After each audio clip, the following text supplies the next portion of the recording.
오늘 좀 날씨도 덥고 여러분들 공부하기에 좀 시원하게 보이려고 노타이 스타일로 왔습니다.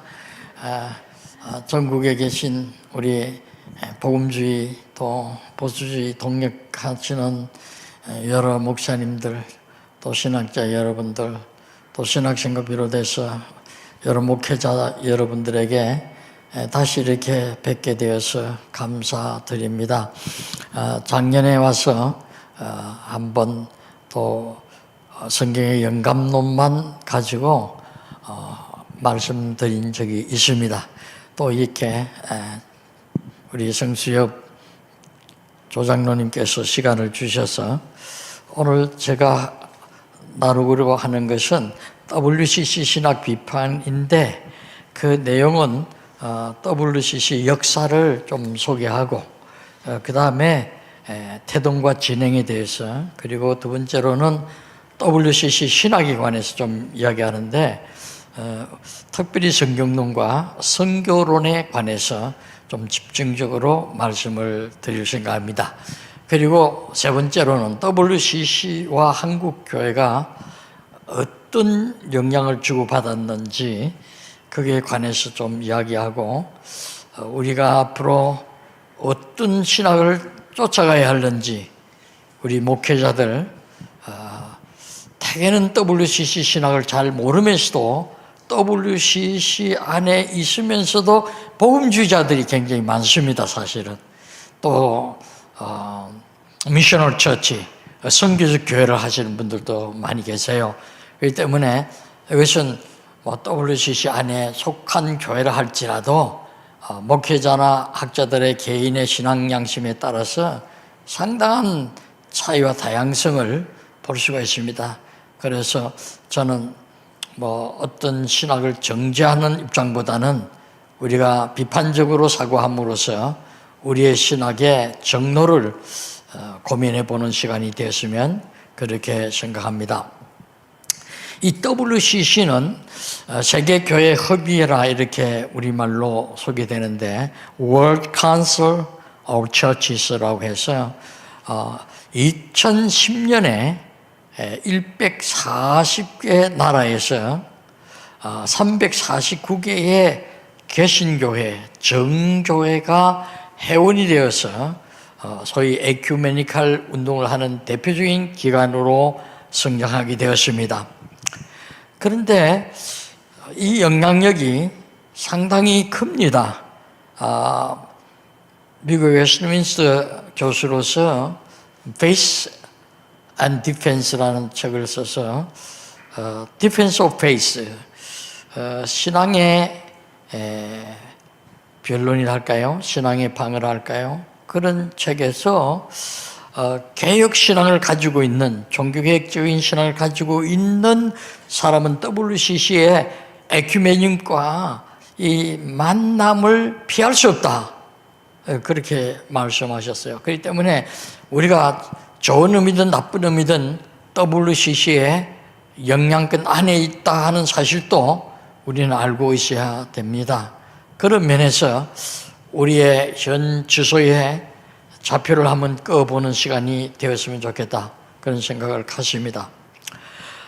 조금 전에 우리 성수엽 회장님께서도 말씀했습니다마는 이 WCC나 요즘에 WCC의 좀 쇠퇴기가 오는 듯 할 때에 나타난 것이 좀 WCC의 수정적인 입장에 있는 것이 저한 로잔 대회인데 그 신학도 같은 길을 거의 걸어가고 있다 그런 생각에서 우리가 WCC 신학 비판을 통해서 로잔 신학에 가는 길도 우리가 좀 살펴보면 좋겠습니다. 아직도 로잔 신학과 WCC 신학을 비교하기에는 역사적으로 좀 짧은 기간이라고 볼 수 있습니다만은 가는 형태가 비슷합니다. 그 형태는 무엇이냐? 처음에 이 운동을 시작한 분은 영국 출신의 인도 선교사 윌리엄 켈입니다. 그렇기 때문에 이 선교운동으로 시작이 되어서요. 그런데 이 선교운동이 처음에는 굉장히 비블리컬하고 이반젤리컬한 그런 운동으로 출발합니다. 윌리엄 캐리는 선교사들이 같이 모여서 연합적으로 선교 전략을 꾸미고 한 지역을 선교사들이 떠나면 또 다른 선교사가 새롭게 정착하는 것보다는 연합적 사역을 통해서 선교를 전략적으로 해보자, 이런 의미를 가지고 1806년에 세계 선교사들이 10년에 한 번쯤 만나자, 그러면서 소위 월 미셔너리 컨퍼런스라는 그런 모임을 가지게 됩니다. 근데 이것이 1910년에 영국 에딘버러에서 이러한 컨퍼런스를 열면서 예상 밖으로 1,200여 명이 참석해서 아주 선교적인 큰 하나의 대회로 사람들에게 큰 좋은 선교적 영향력을 미쳤다고 생각이 됩니다. 그러나 그 후에 바로 세계 1차 대전이 일어나서 소위 유럽의 많은 교회들이 어려움을 겪게 되어지고 세미나리와 세미타리, 영어에서 아주 비슷한 말입니다. 세미나리는 신학교고 세미타리는 공동묘지입니다. 그런데 이 유럽에 세미나리가 많았는데 1차 세계대전을 통해서 세미타리, 공동묘지가 더 많아졌다. 그것은 기독교가 제대로 지상의 역할을 못했기 때문에 이런 큰 변화가 오지 않았느냐, 그런 충격을 유럽과 미국 교회가 같이 받았다고 여러분들이 주장하는 글을 읽어볼 수가 있었습니다. 그래서 세계 1차 대전 직후에 이들이 모여서 또 그때에 마침 정치적으로 국제연맹이 조직이 된 해예요. 그래서 이런 것들이 영향을 줘서 WCC 제1차 모임이 잘 성사되어졌는데 결국은 1948년 8월 22일 날 네덜란드, 이 더치죠, 암스테르담에서 총회를 개최함으로써 소위 세계교회협의회가 공식적으로 창립하게 되어집니다. 이것을 보면 선교사님들이 중심이 되어서 어떻게 선교해야 될 것인가 하는 이 문제를 가지고 10년에 한 번씩 모이자, 이렇게 된 것이 이제 모이는 횟수도 10년마다 모인 것보다는 좀 더 자주 모이자는 방향으로 모여지고, 선교를 연구하다 보니까 전략적인 면을 많이 생각할 수밖에 없잖아요. 그러니까 성경에서 하나의 프린시플로서 주시는 말씀만 가지고는 선교의 접근 지역에 가서 보니까 상당히 전략을 전개하기에는 어려운 점이 많더라. 이 문화권의 큰 충격들을 유럽은 좀 적지만은 아프리카나 아시아 지역에서는 상당한 기존 토착 종교와 마찰도 많고, 또 대개 1차 대전, 2차 대전을 겪으면서 가난한 나라들이 많았잖아요.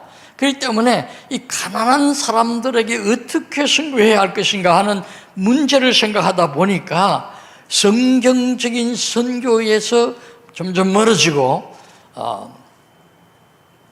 사회 복지에 관심을 둔 선교 전략이 이제 점점 강조되면서 영적인 개인의 영혼보다는 사회 구원 쪽으로 사회가 구제되고 가난한 빈국들이 좀 더 잘 살게 되어지는 이런 운동을 하게끔 어떤 면에서는 그 시대의 흐름이 그랬어요.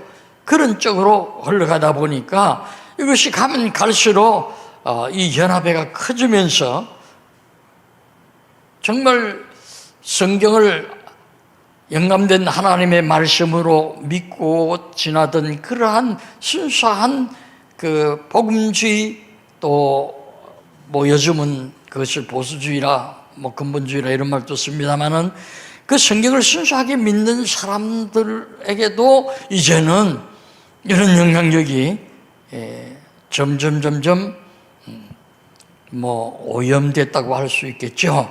오염되기 시작을 했습니다.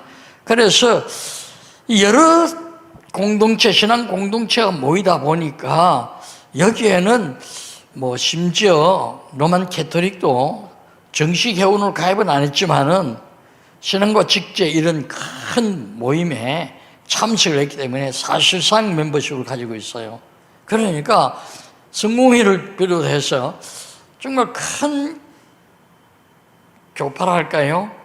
이런 역사적인 깊은 그런 신학을 가진 단체들이 모이니까 이제까지 가지고 있던 그들의 신학적인 전통과 가지고 있던 성경적 해석에 어떤 차이들을 느끼게 되어집니다. 여기서부터 이제 문제가 생기기 시작하죠. 그래서 그들은 될 수 있으면 교리적인 이야기는 피해가려고 했습니다. 선교만 이야기하자. 그래서 WCC의 본질적인 출발의 정신은 선교입니다. 어떻게 하면 선교할 수 있겠는가? 그런데 그 선교의 개념도 우리가 볼 때는 탈성경적인 방향으로 가게 되어지고 방법론 또 탈성경적으로 가게 되어져서 오늘날 교회들이 교회의 본질적인 정체성을 많이 훼손당하고 있는 시대라 그렇게 말할 수가 있겠습니다. 이 WCC의 성격을 보게 되면 그들의 3차 총회가 인도 뉴델리에서 열렸는데 거기에 그 자체의 정의를 말씀했는데 제가 한번 읽어볼게요. 세계교회연합회 WCC는 성경에 따라 이럴 때마다 according to Bible 이런 말을 썼어요. 성경에 따라 주 예수 그리스도를 하나님이요 구세주로 고백하며 또 이에 따라 한 분이신 하나님 곧 성부, 성자, 성령의 영광을 위하여 공통된 소명을 다 함께 완수하고자 하는 교회들의 교제이다. 아주 건전해요. 그러니까 3차 총회까지도 뭐 교리적인 논쟁이 없이 그동안 그리스도를 구주로 영접한 사람들이 부담 없이 들을 수 있는 성부의 선교, 성자의 선교, 성령의 선교에 대하여 언급하고 있다는 이 사실에 뭐 누가 여기에 반대할 이유가 없지요. 우리의 전통적 개념은 성부의 선교는 아들을 선교사로 이 세상에 파송하신 것이고 아들을 내어주신 선교예요. 성자의 선교는 아버지의 뜻대로 자기 목숨을 내놓는 선교였어요. 그리고 성령의 선교는 이 아버지의 아들을 내어놓고 아들의 목숨을 내놓는 이 내용을 세계에 전함으로써 영적 구원에 이르도록 하는 것이 그 당시의 보편적인 선교의 개념이었습니다.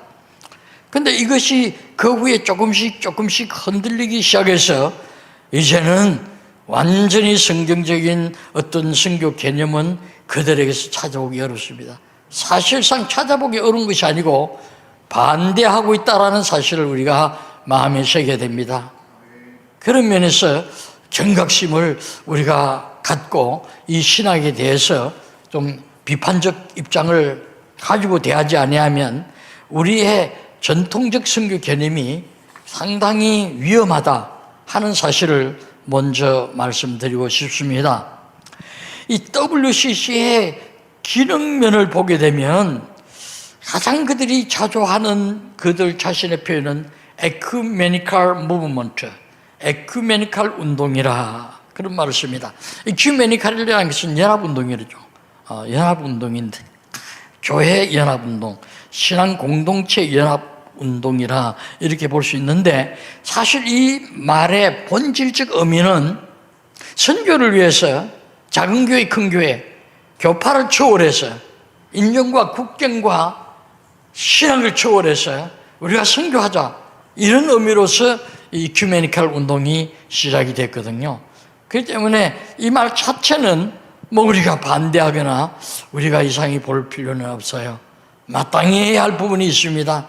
오늘 보수교회 근본주의적인 입장에 있는 성경의 영감서를 믿는 그런 교회들의 가장 치명적인 약점은 cooperation, 협력을 못하는 겁니다.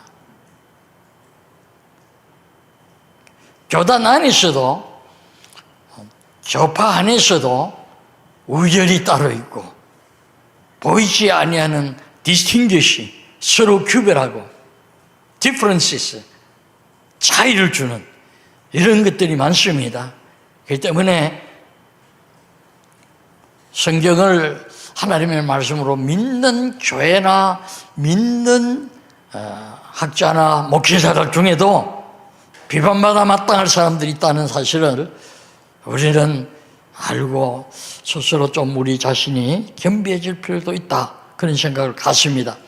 자관 이들은 WCC 운동을 통해서 교회 상호 간에 서로 원조하고 힘을 모아서 난민을 구호하고 힘을 모아서 비인간적, 비인격적인 그런 나라들에게 새로운 개혁운동을 일으키자. 취지는 우리가 뭐 반기독교적이라 할 수 없잖아요. 취지는 좋습니다. 그런데 이제 이것이 어떻게 선교할 것인가 하는 문제에 들어가서는 방법론에 있어서 상당한 차이를 우리가 생각하고, 기독교적인 방법론이 아니라고 우리가 말할 수밖에 없고, 그 방법론을 채택할 때에 성령이 중심이 되어서 하는 이 성령 선교, 이런 점이 굉장히 훼손당할 우려가 있다 하는 사실을 우리는 염두에 둬야 할 것입니다. 이 WCC는 세계 선교를 강조하고 그 대신에 세계 복지 사업은 강조하지만은 영적인 복음 전도는 점점 멀어집니다. 왜? 그들은 교파나 교회의 신학적 차이를 말하지 않으려고 하니까 그런 현상밖에 공동분모를 찾을 수가 없잖아요. 그런 면에서 어떤 면에서는 암스테르담 창립총회 이후에 상당한 기간 동안에는 그들이 내건 중요한 타이틀을 보면 굉장히 성경적입니다. 그러나 뭐 창립총회부터 이미 칼 바르트라는 신학자가 들어와서 우리 기독교가 로만 가톨릭이나 러시아 정교회를 제외한 모든 교파가 유행적인 연합을 해야 된다. 그러나 우리는 이 사회의 정치적 무질서에 대하여 도전적인 자세를 가져야 된다. 소위 이 바르트 신학이 사실 창립총회에서부터 들어와 있었습니다. 창립총회에 이분이 주제 강연을 했거든요. 그렇기 때문에 처음부터 순수한 복음주의 운동은 아니었다 하는 사실을 우리는 밝힐 수가 있습니다. 그들은 인간의 무질서와 하나님의 계획이라는 제목으로서 이 창립총회를 했는데, 이 두 번째 총회는 1954년에 미국에서 열렸을 때는 예수 그리스도는 세상의 희망이라, 그 희망이라는 말을 이때 우리가 생각하는 합, 이런 개념은 아니에요. 그들은 in near future, 가까운 미래, 그것을 말할 때는 합이라는, 희망이라는 말을 씁니다. 소위 그 종말론적 용어로 쓰는 것이지 우리가 시적 의미로 생각하는 그런 희망이 아니에요. 가까운 미래에 우리가 이 어려운 인간 사이의 난제들을 어떻게 해결해야 할 것인가, 이런 의미로서 희망이라는 말을 썼지, 뭐 우리가 생각하는 종말론적 소망 이런 것 아니에요. 그런 면에서 그들이 쓰는 용어의 그 차이점을 우리는 감지해야 할 필요가 있습니다. 그 당시에 복음주의 교회들이 구라파와 미국에 아주 많이 성장할 때가 아닙니까? 그런데 여전히 저개발 국가에 많은 사람들이 어려움을 당하고 있는데도 오히려 이 기독교 국가라고 소위 일컫는 이들은 대량 파괴 무기를 가지고 세계를 지배하고 있더라 이거죠. 그들의 그 어떤 주제에 세상의 희망이라는 말이 바로 그거예요. 여기서부터 그들은 기존 교회로서의 어떤 질서나 그들의 신학과 충돌하기 시작했다 하는 사실은 2차 총회에서부터 시작이 되죠. 그러나 3차 총회에 가서는 조금 이것이 반전합니다. 1960년 인도 뉴델리에서 열릴 때는 예수 그리스도는 세상의 빛이라 이렇게 했습니다. 그런데 이 빛이라는 이 말을 요한복음을 통해서 우리가 볼 때 예수 그리스도의 다른 이름이라고 볼 수 있어요. 에돔의 진동으로 발생하는 이 물리적인 빛이 아니에요. 그것은 예수 그리스도가 어두움의 세계에 혼돈과 무질서의 그 창조 직전의 상태와 같은 그런 상태에 예수 그리스도가 오셨다. 그것이 예수 그리스도의 빛이라는 의미고, 그것이 죽음에 대해서 상대적으로 생명이라는 의미고, 이것은 예수 그리스도의 하나의 닉네임과 같은 거예요. 그러나 여기에 세상의 빛이라는 이 말은 사회주의 운동을 통해서 아프리카 교회들, 특별히 공산권 교회들을 우리가 좀 도와주고 계몽하자 하는 이 의도로서 이 공산주의 국가들에 속해 있는 위장된 교회들, 그런 교회들이 대거 회원이 되어서 이 총회가 용공성을 드러내기 시작을 했습니다. 이때에 우리나라에서도 참 기독교가 용공주의로 가느냐 안 가느냐 많은 시련을 겪게 되어지고, 70년대까지 학생운동에 사실 정신적으로 이 운동에 기운을 불어넣었던 사람들이 기독교 자유주의자들 아닙니까? 그런 맥락에서 우리가 볼 수가 있죠. 이 4차 총회는 스웨덴의 uppsala에서 시작된데, 그때에 그들의 주제를 보면, 보라 내가 만물을 새롭게 하노라. 이 새롭게 한다라는 것을 recreation, 재창조의 개념으로 그들은 이야기를 했습니다. 그래서 인종차별도 이제는 새로운 질서로, 평화와 사회정의도, 제3세계 발전이라는 그런 내용을 가지고 타 종교도 이제는 궁극적으로 기독교와 다를 바가 없다. 그래서 혼합주의, 이 religious pluralism이라고 보통 하는데, 종교 다원화주의 이런 것이 시작되기 시작합니다. 근데 이런 다른 타 종교도 이제 구원이 있다라는 이러한 신학적으로 그런 선언을 하지 않았지만은 그런 내용을 계속해서 디스커션하고 각 직제에서 이것을 다뤘습니다. 그러면서 이 사람들은 이 공산국가, 독재국가의 혁명을 일으켜서 소위 혁명신학이라고 불렀습니다. 일으켜서 그들을 인간의 인격을 회복시키고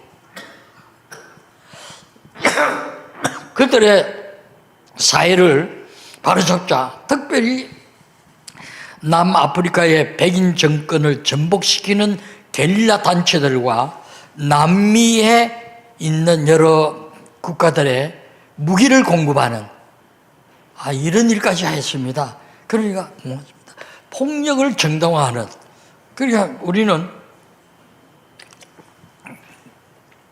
고대 철학 중에 마키아벨리즘과 같이 목적이 선하면 방법은 초월할 수 있다.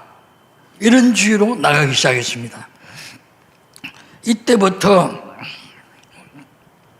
우리 한국 교회는 이런 게릴라 단체를 승인하고 그들의 돈을 대어주는 이러한 일을 해서는 안 된다.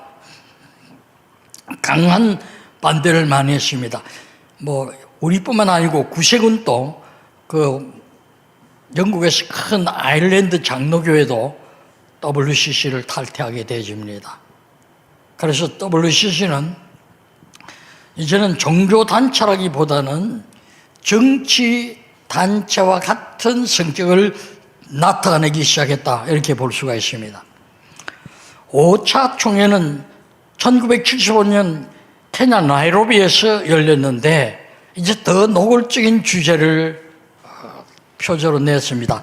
예수 그리스도는 해방하고 연합하게 한다. 여기서부터 이제 소위 우리가 들어온 해방신학이 시작이 됩니다. 여성 해방운동 뿐만 아니라 이 가난에서의 해방, 그들이 말하는 해방이 여러 종류가 있습니다. 자원 그들은 우리가 듣기는 좋습니다. liberty from. 그러니까 참 사람들이 들을 때는 좋은 의미죠.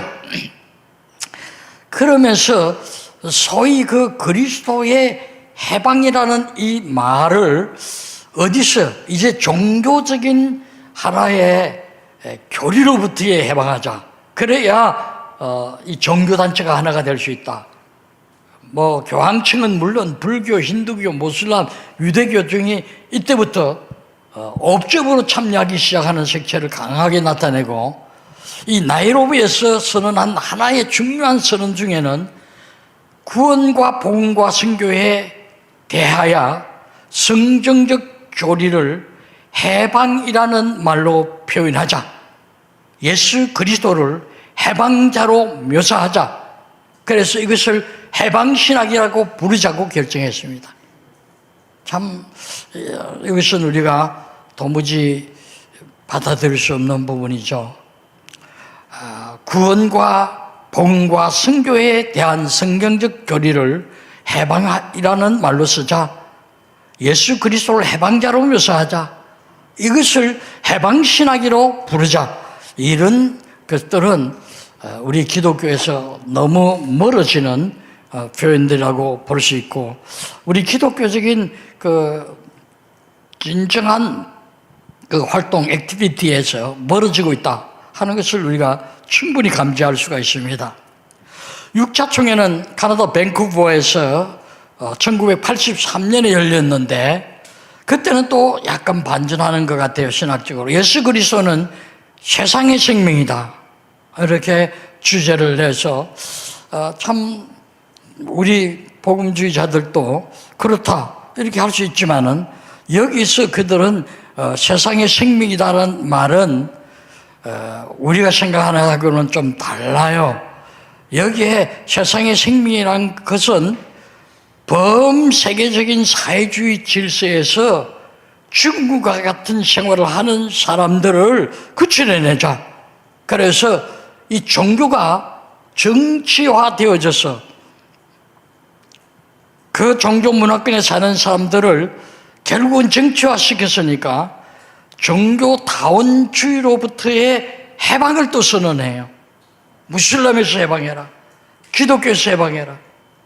유대교에서 해방해라.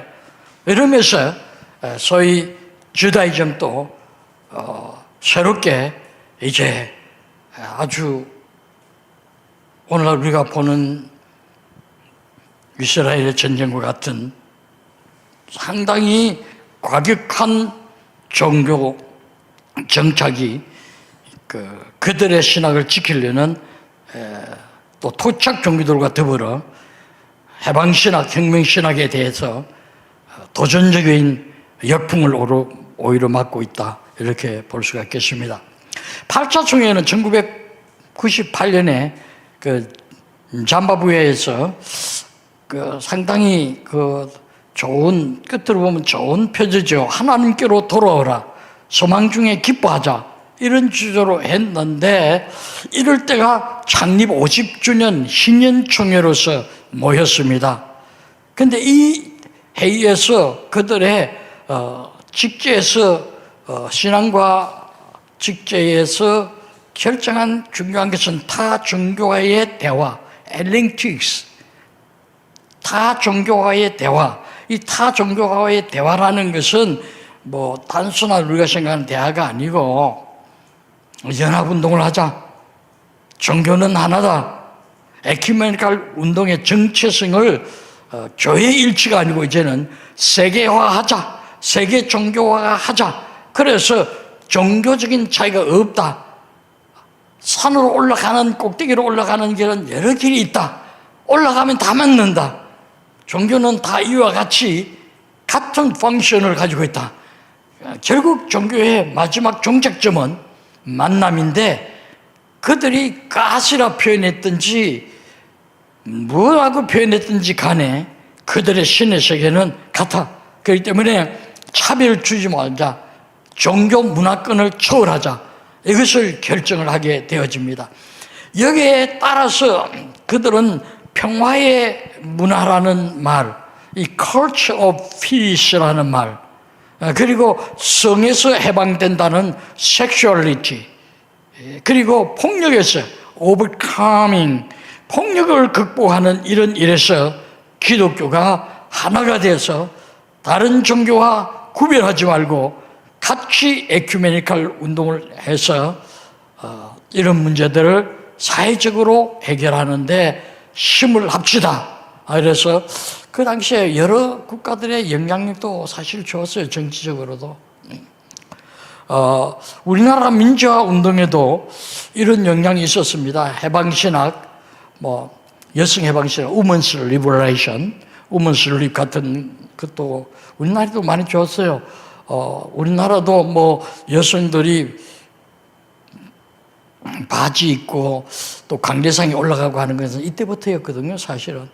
지금도 뭐 어떤 교회들은 여성들은 강대상에 못 올라가고 강대상을 2단 구조로 해서 밑에서 사회 보고 뭐 기도하라 이런 교회들도 아직도 남아 있습니다만은, 그러나 그것들은 성경에서 그렇게 가르치지 않은 지나친 한국 교회의 그 산물이에요. 뭐 유대교의 장로의 유전이 있듯이 한국 교회의 일종의 트래디션이라고 할 수 있거든요. 그런 것들은 우리가 좀 극복해야 할 부분도 있어요. 변화하는 사회에서 그 변화를 감지하지 못하면 도태당하는 것은 너무나 자연스러운 일이에요. 오늘 한국 교회, 복음주의 교회가 도태당하는 이유 중에 하나가 변하는 사회를 감지하지 못하는, 그래서 대응하지 못하는 이것 때문에 몇몇 대형 교회들이 있습니다만은, 그러나 많은 소수 교회들이 뭐 특별히 많이 지금 소멸당하고 있잖아요.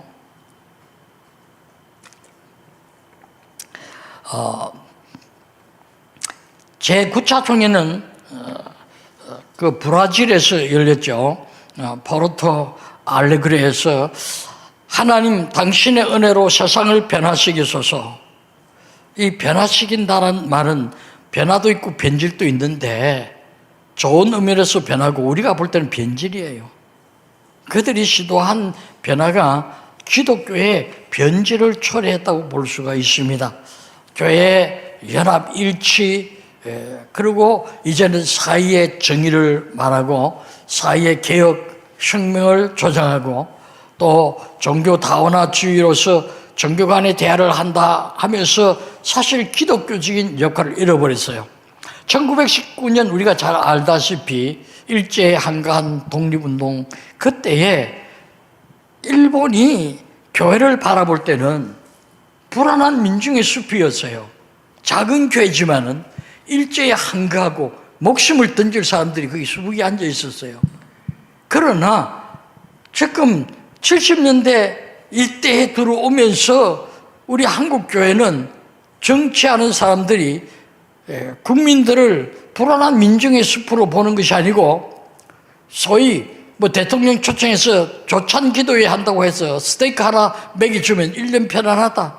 이런 식으로 가서 한국교회를 대표하는 목사들이 가서 뭐 스테이크 하나 끊어 먹으면서 종교 그 대표자들이 정치를 말이지 아주 우수한 정치로 자꾸 이렇게 이야기하고, 그러니까 청년과 이 가난한 사람들의 그 마음을 잃은 거예요. 그 결과가 지금 20, 30년 만에 이렇게 한국교회에 나타나는 겁니다. 이것은 어떤 면에서 에큐메니컬 운동에 나타난 하나의 비라고 볼 수가 있어요. 14총회는 우리 한국에서 원래 부산 백스코에서 개최할 것으로 확정이 됐는데, 이럴 때에 제게 어떤 신문사에서 이 WCC 신학 비평을 써달래서 그때 쓴 겁니다. 그 후에 우리 한국에서 장소는 바뀌었지만은 열렸죠. 그런데 여기에 가장 언급이 많았던 것은 한국교회가 보수적인 전통성이 강하다는 것을 많이 강조했겠죠. 한국교회에 그래도 큰 교단이 합동측 장로교회, 고신측 장로교회 아닙니까? 그것들을 많이 어색해서 아주 신학적인 언급은 많이 자제한 것 같아요. 그들의 나중에 발간된 문서를 보면요, 별로 교리 문제는 언급이 없어요. 단지 여기서 강조한 것은 복지사업입니다. 복지사업을 한국교회가 비대해지면서 하지 아니한다, 그런 자성적인 글들을 많이 쓴 것을 볼 수가 있습니다. 그러나 이제 우리가 이러한 대회들을 통해서 그들의 신학이 어떻게 나타났는가 하는 것을 우리가 종합적으로 이제 살펴볼 필요가 있죠. 이 WCC 신학을 한 분야만 이야기해도 우리가 긴 시간을 이야기할 수 있을 것입니다만은, 그러나 저는 특별히 맨 먼저 다룬 성경의 영감론, 그리고 네 번째로 선교론, 미셔널 처치에 관해서 좀 더 자세하게 말씀드리고 싶은 생각을 갖습니다. 처음에도 이야기했지만은 이 칼 바르트 신학이 창립총회에서부터 주제 발표를 통해서 하나의 근간을 이루었다는 것을 말씀드렸습니다. 그 다음에 2차 대전을 통해서 이 디트리 보너퍼의 이 사상도 목적은 수단을 정당화한다, 그런 것이죠. 그래서 나치 히틀러를 암살하려다가 옥사한 사람입니다. 부처에서 어떤 면에서 선한 일을 하다가 죽임을 당했다, 이렇게 보는 거죠. 또 그런 면에서 우리나라에도 참 독립운동하다가 목숨을 잃은 이런 분들도 우리가 존경에 맞지 않듯이 존경해야 할 부분도 있어요. 그러나 이 본너파의 신학은 목적은 수단을 정당화한다, 그렇게 볼 수가 없어요. 신학에 대해서는 우리는 전적으로 수용할 수가 없거든요. 그 다음에 위르엔 몰트만, 희망의 신학이라고도 표현합니다만은, 이런 분들의 신학이 이 세계 선교협의회의 신학적 근간을 이루고 있어요. 그분들이 주제 발표를 하면 그 주제 발표에 따라서 직제와 그 다음에 활동이 나누어지고 예산이 나누어지는 이런 것들을 우리가 볼 수 있거든요. 그런데 제일 그들이 고민하고 지금 또 침묵하고 반론하지 않는 부분이 성경의 영감론입니다. 이 성경의 영감, 우리가 아까 기도하신 분도 그랬습니다마는 하나님의 모든 성경은 절대 무한 영감된 성경이다, 이렇게 말씀하셨는데, 참 그것은 성경의 한두 군데가 아닙니다. 우리가 요한복음만 읽어봐도 구약과 신약의 연계성, 이 컨티뉴이티가 그대로 나타납니다. 8차례나 예수 그리스도의 사건이, 구약에 예언된 사건이 그 말씀대로 응하여졌더라. 8차례나 그 말이 나와요, 요한복음에만. 그리고 그 8차례를 설명하는 것이 요한복음의 메인스트림이 되어 있습니다. 그렇기 때문에 우리는 그 영감설이 한두 군데에 기록되어져 있는 기독교의 적은 표현의 하나처럼 생각해서는 안 된다는 사실을 먼저 우리가 이해할 필요가 있습니다. 저는 성함을 대기는 어렵지만은 한신에서 목회자로 유명한 분의 그 박사학위 논문을 지도한 적이 있습니다. 그걸 제게 부탁을 해서 한번 읽어달라고 해서 읽었는데 건전한 성경적 신학을 갖고 있더라고요. 그러니까 한신하게 되면 우리나라의 역사적으로 보면 정말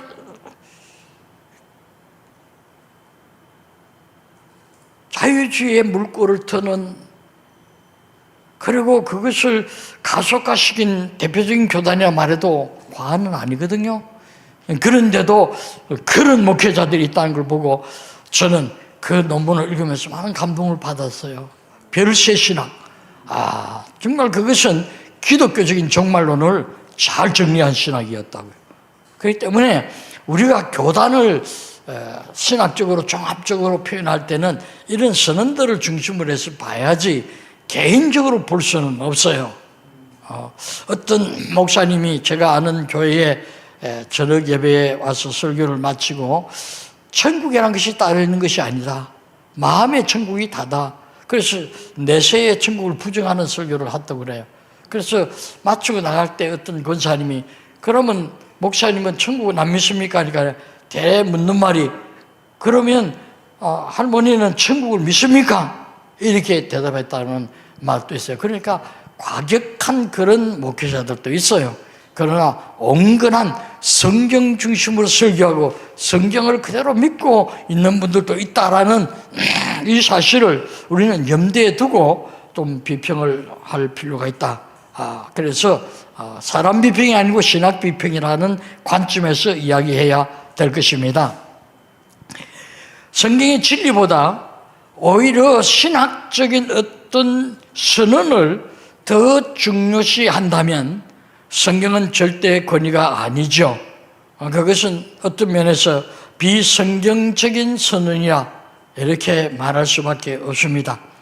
이 WCC 신학의 가장 포용주의적인 입장을 가진 것이 성경의 영감론이에요.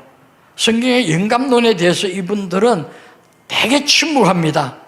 그것은 기독교의 전통, 트래디션이나 이런 말로 바꿔서 이야기할 때가 많지, 여기에 대해서 직접적으로 반기를 드는 이는 없어요. 자기네 입장만 선포하는 것이 보통적인 관례라고 볼 수 있습니다.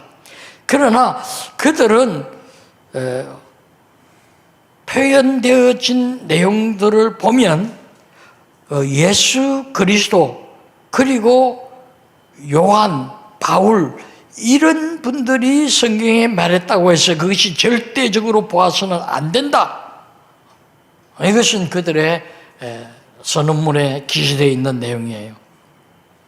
그렇기 때문에 우리가 성경의 한 구절, 단어 하나도 그 1.1획이라 할 때 헬라말로 이오타라고 점 찍는 그 같은 스펠링이 있거든요. 그거 하나가 있느냐 없느냐에 따라서 굉장한 신학적인 차이를 말할 수 있거든요. 그런 면에서 너무 기독교회의 영감론을 부정하는 표현이라고 볼 수가 있습니다. 몬트리올에서, 카나다 몬트리올에서 개최된 총회에서는 성경의 계시의 통일성에 관하여 심각한 차이점을 드러냈습니다. 아까 선교학자가 말씀한 대로 역사적 비평, 히스토리컬 크리티시즘을 적용해서 소위 성경에도 다양성이 있다. 그런데 이제까지 기독교의 이 소위 이 펀더멘털리즘, 보수적인 성향을 가진 이런 교회들은 통일성을 강조해야 되는데 획일성을 강조했다. 유니티가 아니고 유니포미티를 강조했다. 이렇게 공격을 했어요.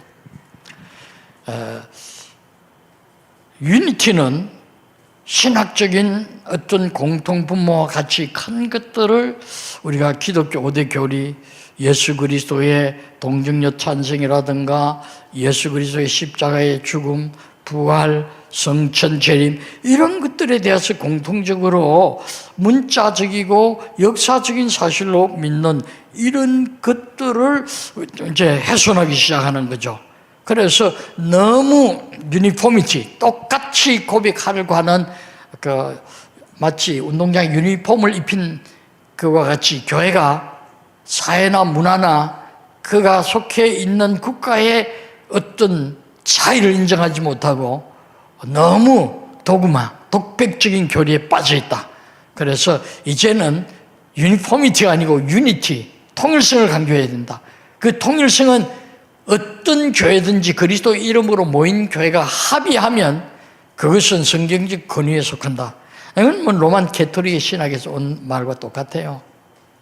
그래서 그들은 그 유니티를 강조하는 것 같아도 사실을 들여다보면 다양성, 불교는 불교대로 구원론이 있고 뭐 마음의 교회는 마음의 교회에 아주 다양성이 있다.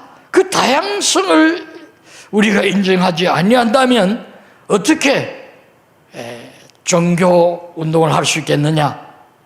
그래서 심지어 성경은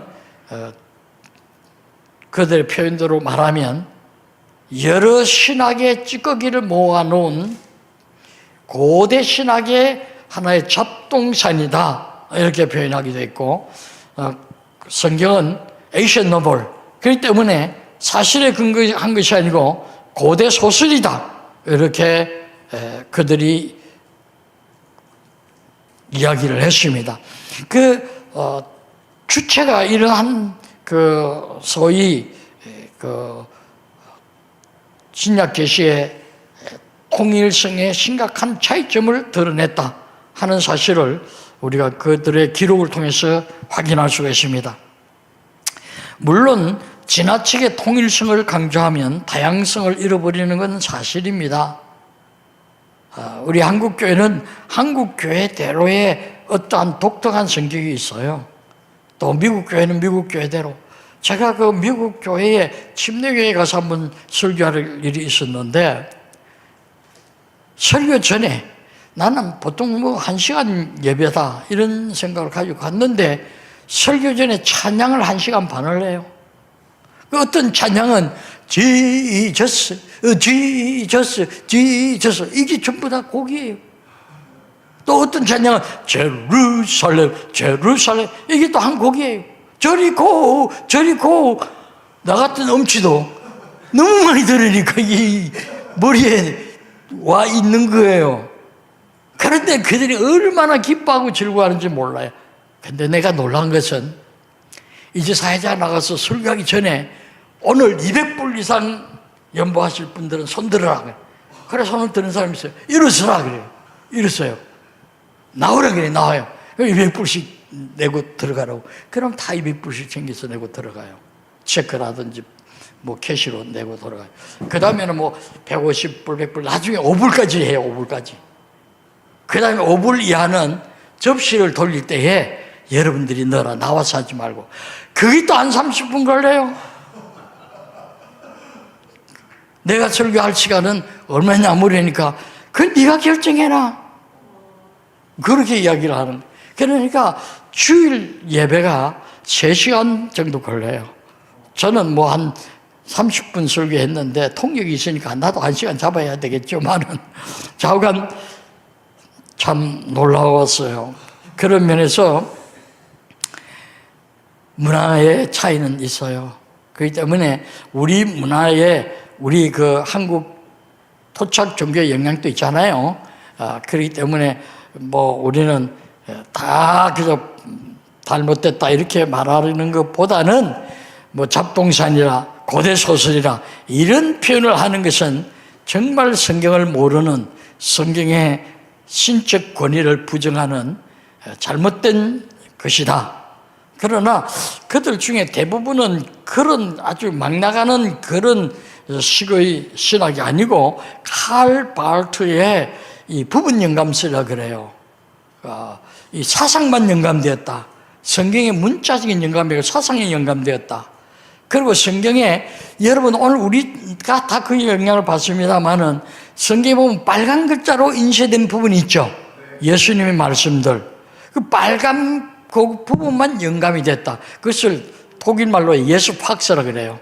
예수 가라사대 우리 예수께서 말씀하시기를 Jesus say that 하는 그 부분만 영감됐다 하는 이 발티안의 성경론이 보편적으로 WCC에 가지고 있는 많은 교회들이 가지고 있는 신학 사상이고 우리나라에서는 자유주의 계통의 교단들의 보편적으로 가지고 있는 것이 칼 발트의 이런 사상 영감, 부분 영감서를 가지고 있다 이렇게 볼 수가 있어요. 맨 사층 구조로 이야기하는데 사원 구조로 안에는 예수님이 말씀하신 내용이 있고 그 다음에 그 외곽 1차원에는 제자들이 있는데 제자들이 예수님의 말씀을 듣고 기록도 했겠지만 녹음은 하는 시대가 아니잖아요. 그래서 기록의 차이가 있다. 제자들의 세계는 벌써 예수님의 말씀에 대해서 복음 시간에 차이가 있다. 이걸 주장해요. 그 다음에 3차원에는 그 현장에서 들은 오디터, 직접 들은 청자들이 있다. 그들은 자기 지식에 자기가 가지고 있는 구약의 지식에 기초해서 예수님 말씀을 이해했을 것이다. 4차원은 리더, 오늘날 성경을 읽는 독자들이 있다. 그들은 그들의 문화권에서 읽을 것이다. 문화권마다 또 예수님의 말씀을 대하는 그들마다 그들 나름대로의 self-interpretation, 자기 스스로 해석을 하는 부분이 있지 않느냐? 종교도 마찬가지다. 그래서 칼 발트 신학을 지지하고 있다. 이렇게 볼 수가 있습니다. 그러나 우리가 조심해야 되는 것은 영어로서는 예수님이 말씀하신 것을 discourses, 예수님이 직접 말씀한 강하라 말하고 또 예수님 길을 가시다가 베드로의 장모의 집에 들르셨다. 이 설명이 나오죠. 이것을 내러티브, 설화라, 강화, 설화 이렇게 번역할 수 있어요. 이 두 가지로 되어 있는데 강화 부분은 영감이 있다. 그러나 설화 부분은 영감이 없다. 이것을 주장하는 분들도 부분 영감설로 칼 발트 이후에 발티안 신학 중에는 그런 신학도 있어요. 그래서 이 두 가지가 복합적으로 나타나는 것이 오늘 한국 자유주의 교회의 특색이라 성경의 영감을 부정하고 교회적인 선언을 따르고 성경을 완전 부정은 아니에요. 사상 영감설, 부분 영감설 돼 있어요. 그래서 참 나는 옛날에 나온 성경 빨간 인쇄되기 전에 성경을 늘 쓰고 있고 지금은 이 폰에 있는 거 색깔 없는 성경을 많이 읽어요. 그거 여러분이 모르는 사이에 빨간 글을 자꾸 읽으면 빨간 그 글씨에 집중하게 되어져요. 그러면 나머지 부분도 똑같은 성경이고 똑같은 영감인데 나머지 부분에서 주는 그 영감적 교훈 그것은 우리가 상실하게 되어져요. 그런 면에서 굉장히 조심해야 됩니다. 이 발트주의의 성경관. 그렇기 때문에 그들은 영감을 믿는다 하지만은 우리와 다른 우리는 한자 한자 영감되었다라는 그런 영감설이에요. 그런데 이들은 사상이 영감되었다, 부분이 영감되었다 이런 식의 이야기는 성경의 권위에 훼손을 가져오고 기독교의 많은 구원에 방해를 일으키고 있다 하는 사실을 알아야 돼요. 그래서 성경을 문학적으로 접근하는 사람들이 꽤 많아졌어요.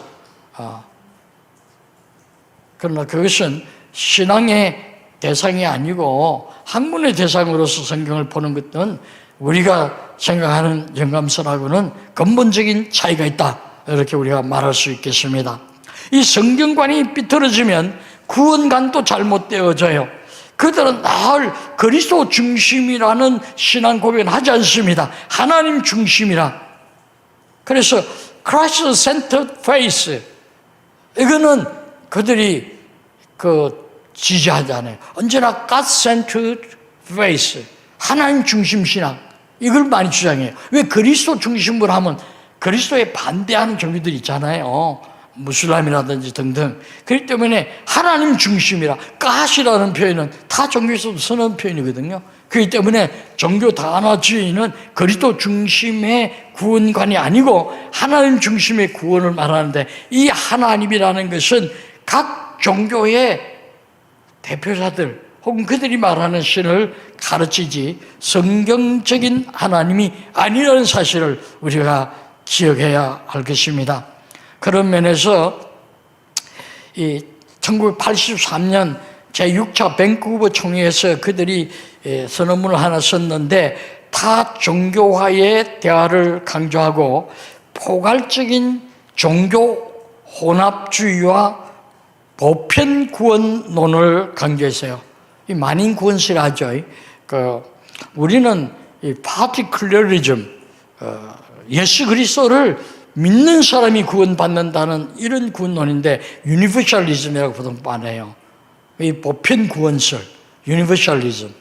그래서 이것은 결국은 모든 종교가 자기 신을 찾아가는 선한 노력을 통해서 구원받는 자력 종교들을 표현하는 표현이죠. 우리는 예수 그리스도께서 피 흘리시며 우리의 인생의 길목까지 찾아와서 그 피 묻은 것으로 우리의 죄를 가려주신, 찾아오신 하나님, 우리를 위해서 죽으신 예수 그리스도, 이것을 우리는 절대 구원으로 보는데, 그들은 완전히 보편적 어느 종교를 믿든지, 아까도 말했지만은 꼭대기에 올라오면 만난다. 그것은 선을 행하면, 정 말하면 모랄리티죠. 도덕성, 에틱스, 윤리적인 것, 이것만 하면 그것이 종교의 구원이지, 무슨 영혼의 구원, 내세의 구원, 이런 거 아니다. 그래서 그들의 구원을 우리는 보편 구원설이라 이렇게 표현하죠. 보편 구원설로 빠지게 되어져요. 성경은 보편 구원설이 아니에요. 예수 그리스도 외에 구원이 없다고 했어요.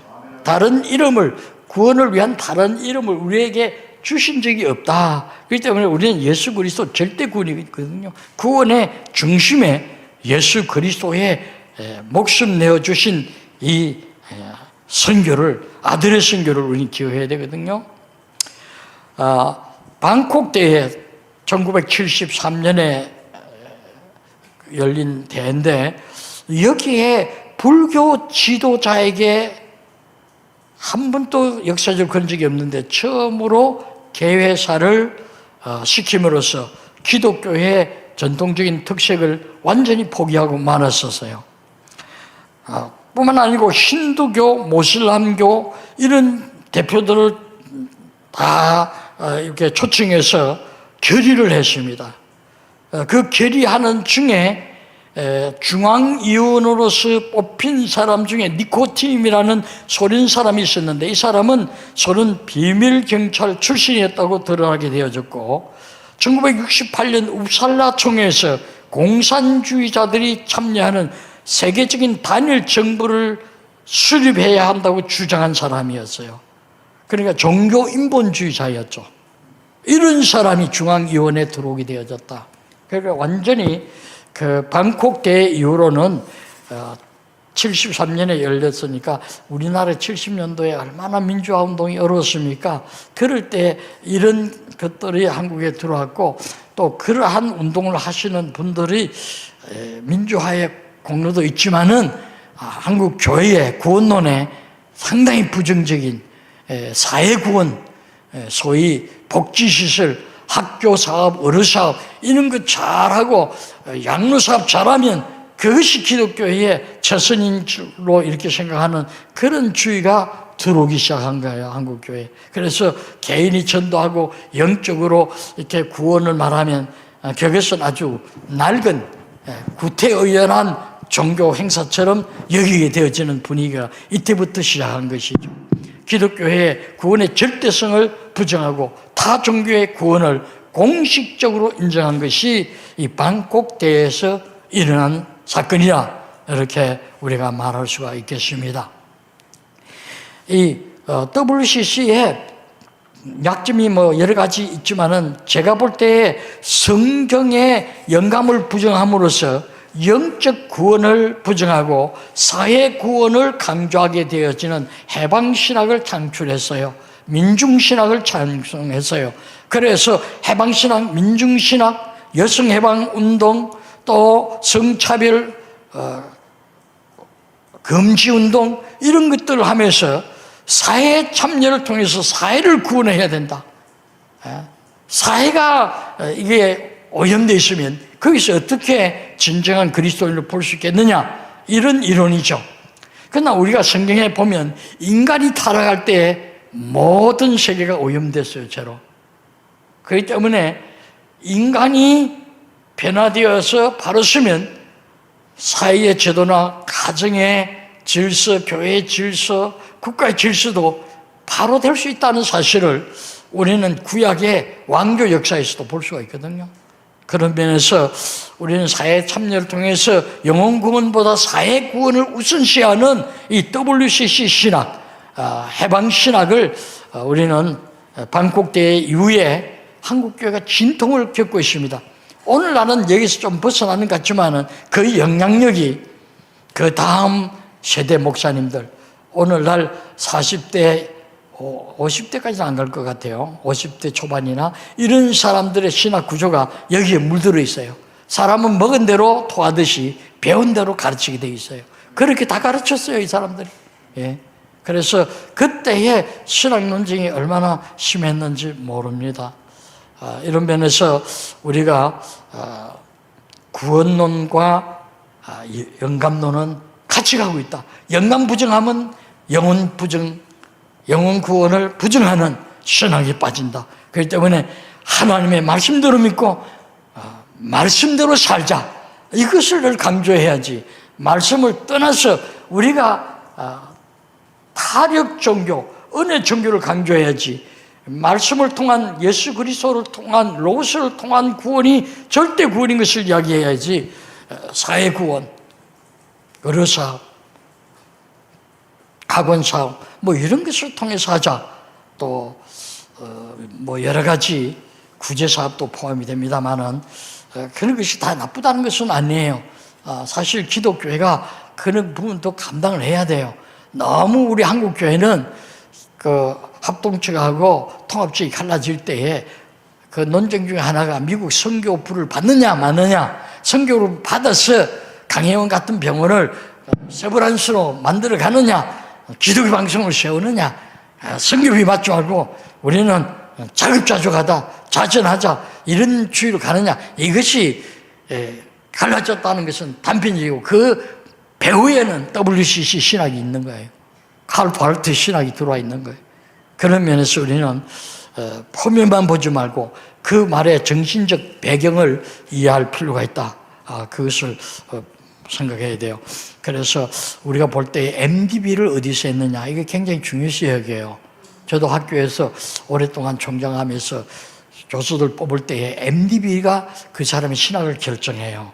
MDB를 정말 보수적이고 건전한 신학적 배경에서 했으면 그 사람의 신학은 박사학위에 가서 뭐 자유주의 학교가 대부분 다 우수한 학교들 아닙니까?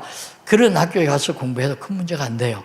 그러나 MDB를 자유주의 학교에서 한 것은 신학의 기초가 이게 정립이 자유주의적인 데서 한 사람은 그거 세척하기가, 신학 세척하기 어렵습니다. 그런 면에서 우리가 우리 복음주의, 보수주의, 또 뭐 근본주의라고도 할 수도 있겠죠. 이런 성경의 문자적 영감 믿는 분들은 후임으로 세울 때도 우리의 교회의 신학의 컨티뉴이티, 연계성 위해서 살펴야 할 부분입니다. 이런 거 우리가 살피지 않음으로써 우리의 땀과 눈물과 피 그러면서 교회 개척하고 죽음으로 지킨 교회들이 자유주의로 넘어가는 것은, 이것은 우리가 분노를 얻게 할 것입니다. 그렇지 아니하면 우리 한국 교회는 정말 교회 이름만 있지 정체성을 잃어버린 교회가 될 것입니다. 세 번째로는 성화론은 간단히 이야기하겠습니다. 이것은 기독교 구원의 어떤 단계로서 칭의와 성화를 많이 이야기합니다만 그런 것을 떠나서 교회가 사회와 좀 다른 면을 가지는, 즉 그들의 용어로는 사회 책임이라고 합니다. 사회 책임을 감당하는 것을 그들은 기독교의 성화론으로 이해하고 있어요. 그래서 사회 정의, 공공 질서 이런 것을 강조하고 정치적인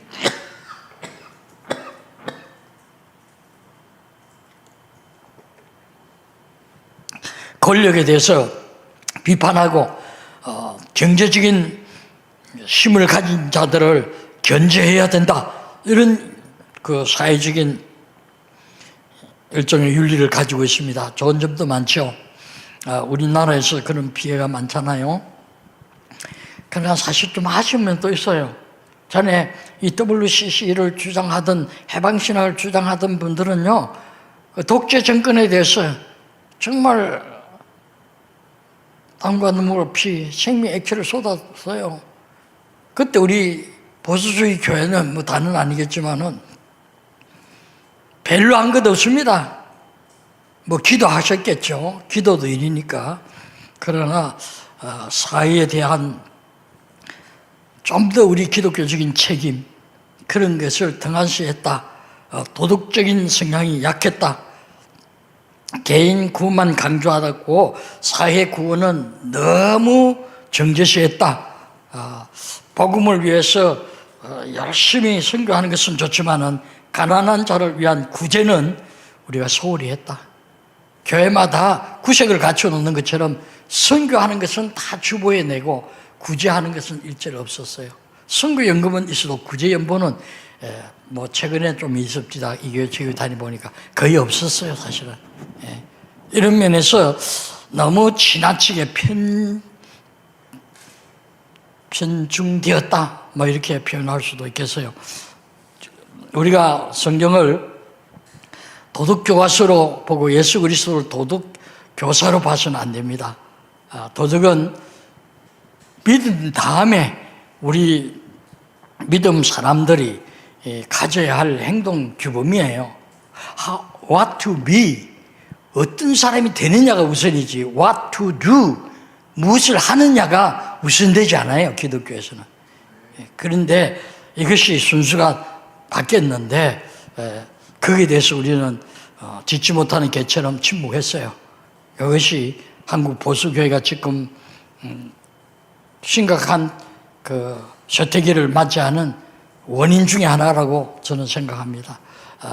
이런 면에서 우리가 좀 더 우리 주변의 사람들을 살피고 사회주의 운동을 할 필요가 있어요. 제가 아는 어떤 목사님께서는 혼자 거의 지금 노년 되면 장수하는 어른들이 많아서 홀로 죽는 분이 많아요. 독거 노인들의 혼자 사시다가 죽는 이런 분들에게 다 관할 지역을 살펴서 그들 집에 우유를 갖다 놓습니다. 근데 2개, 3개 갖다 놓으면 암 가져 들어가면 문제가 생겼다. 문 따고 경찰 불러서 들어가면 독거사 하는 사람들이 많아요. 그렇기 때문에 그런 운동하는데 아주 사회적으로 1년에 많은 돈들을 이렇게 하고 매일뷰 같은 데서는 그 전체 이익의 1%를 이 사업에 기여하는 것을 제가 그 목사님 통해서 들었습니다. 그렇기 때문에 참 이런 좋은 사회 복지 사업, 사회에 기여하는 그런 행동이 필요해요. 우리 너무 신학적으로만 이렇게 what to do 이 문제만 집중하지 말고 what to be, 내 이웃에 내가 어떤 사람이 되어 있는가 생각해야 돼요. 오늘날 목사들 중에 그 참 인격이나 그 언어나 그 사역을 보면 참 목사답지 않는 분들도 없잖아 있다. 이것이 지성인들이 하는 비평이잖아요. 그 비평을 우리는 겸허히 받아들일 필요가 있습니다. 조금 더 자세히 말하고 싶은 것은 네 번째 순교론입니다. 이 순교론은 제가 준 실러버스에서도 이야기했습니다만은 요하네스 호켄다이커에 의해서 하나님의 순교 개념을 1957년에 이 WCC에 속한 IMC 대회에서 발표했습니다. 미시오데이라는 말입니다. 하나님의 순교. 그런데 이 하나님의 순교라는 말이 어떻게 이것이 형성되고 쓰여지고 진행되고 있는가, 여기에 대해서 우리는 좀 관심해야 돼요. 왜? 하나님의 순교라는 이 말이 에큐메닉 선교 신학을 대변하는 말이라는 거예요. 그렇기 때문에 자유주의 선교를 이야기할 때에 미시오데이라는 말을 씁니다. 그리고 오늘날 우리의 성경을 하나님 말씀으로 믿는 사람들의 선교는 우리나라에서 조금씩 지금 이제 이해되어지고 받아들인데 미셔널 처치, 이것이 우리의 선교의 개념입니다. 미셔널 처치라는 그 근본 개념은 예수님께서 예루살렘에 오셔서 2주간 계시면서 그 예루살렘 멸망을 예언해서요, 돌 위에 돌 하나가 남지 아니하겠다. 그때 제자들이 근심하면서 그럼 무슨 징조라도 있단 말입니까? 그 유대주의에서는 생각지도 못할 이야기예요. 시온성이 어떻게 무너냐? 다윗성이 무너졌다. 하나님께서 이 데비드 킹덤을 가지고 데비드 킹을 보내신다고 이야기했는데 자기네들이 가지고 있는 신앙과 너무나 거리가 멀거든요. 그럴 때 예수님께서 세 가지를 이야기했어요. 마가복음 23장에 보면 첫째는 거짓 교사들, 이 false teachers, 이 거짓 선자들, 적그리스도, 거짓 그리스도, 이들이 나타날 것이다. 그래서 하나님의 말씀을 왜곡한다. 그것이 첫 번째 하나의 예조가 될 것이다. 그 다음에는 난리와 난리, 전쟁의 발발이 있을 것이다. 그리고 세 번째로는 우리 성경에는 재난이라고 했는데 사실은 그 말은 디제스터라는 영어에서 재난이라고 했는데 헬라 말로서 그 말은 질서의 파괴, 비질서라는 말이에요. 물이 거꾸로 올라오는 그것이 뭡니까? 물이 이렇게 넘치는 거. 역류도 물론 비질서죠. 바다가 넘치는 거. 예? 바다가 지진이 일어나면 일본처럼 큰 물결이 오잖아요. 그것도 비질서예요. 홍수, 지진, 이거 다 비질서예요. 그렇기 때문에 이 드랩시스라는 이 말 자체가 대개 영어 문화권에서는 디제스라고 하는데 우리는 그 부분을 전통적으로 해석하기를 대환란이야 이렇게 했는데 우리 번역이 훨씬 좋은 것 같아요. 큰 환란이 일어났다. 그래서 모든 질서가 깨지는데 자연의 질서뿐만 아니고 교회의 질서, 가정의 질서, 부부의 질서, 부모와 자식 간의 질서, 이거 다 깨진다는 거예요. 그러면 주께서 오시리라 이렇게 돼 있다고. 그러면 주님이 파루시아 will be manifested, 주님이 나타나실 것이다 이렇게 표현하고 있거든요. 그렇기 때문에 그러면 그 후에 모든 족속에게 all kinds of peoples, 모든 족속에게 복음이 전거된 후에야 에스카톤, 종말이 올 것이라 이렇게 했어요. 그렇기 때문에 오늘날 생태학적인 종말론, 전쟁학적인 종말론, 기후변화, 기후학적인 종말론, 식량 부족의 식량학적 종말론, 이런 종말은 사실은 성경에 언급이 없어요. 종말 사건 중에 한 부분을 차지하지 그것이 종말을 가져오는 직접 사건이 아니에요. 직접 사건은 딱 하나, 미셔널 에스카타나지. 모든 족속에게 복음이 증거되면 그때에 주님이 오신다. 그때에 끝날이 될 것이다 라는 것이에요. 그렇기 때문에 우리의 복음주의자들의 종말론을 굳이 표현한다면 선교적 종말론이에요. 우리의 종말론.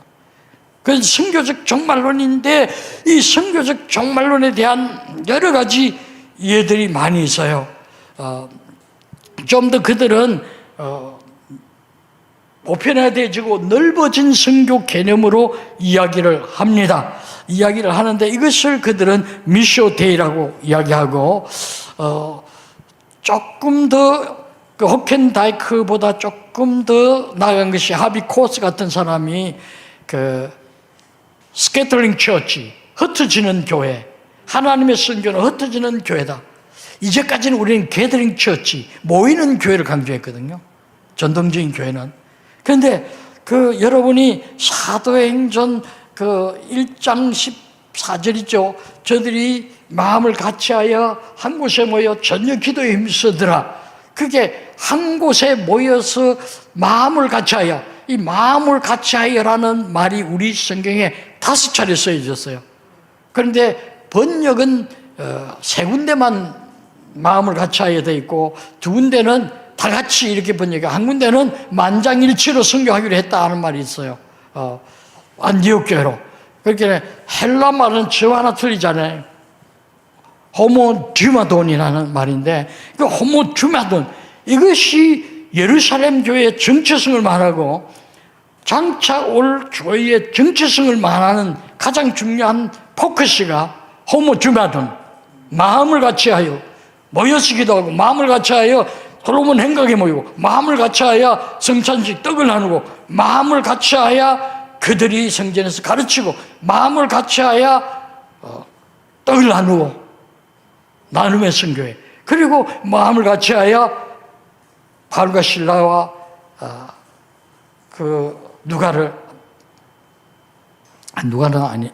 아니죠. 바울과 실라, 바나바 안디옥 교회 보내기로 한 거. 이것을 우리 성경에는 한자는 뭐 의미는 같죠. 만장일치로 결정했다. 그러나 그것은 마음을 같이하여 결정했다. 마음을 같이하는 것은 전부 다 게더링 처치에 포커스가 있어요.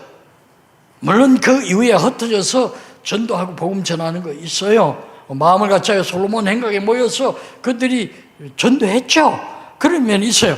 그러나 게더링 처치만 아니에요. 우린 둘 다 있어요.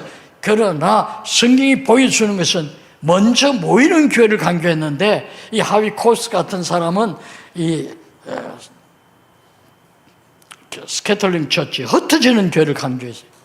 그래서 모여서 예배하는 것이 중요한 것이 아니고 흩어져서 구제하는 것이 진정한 교인의 모습이고 교회의 모습이다. 그래서 교회 구조를, 전통적 교회 구조를 거부하고 혁신적인 교회 구조가 되어야 된다.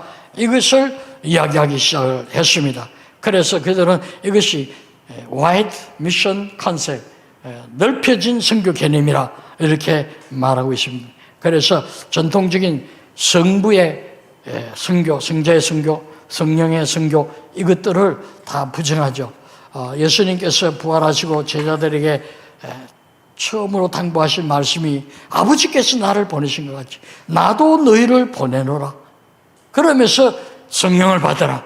성령의 선교가 시작되고 제자들의 선교가 성령의 선교예요. 사도행전을 읽으면 성령 인도하시기도 하고 선교의 길을 변경시키기도 하시고 선교의 메시지를 주시기도 하시고 선교하다가 핍박당할 때 위로도 하시고 이런 것들이 강조되는데, 이러한 선교는 그들은 언급하지 않아요.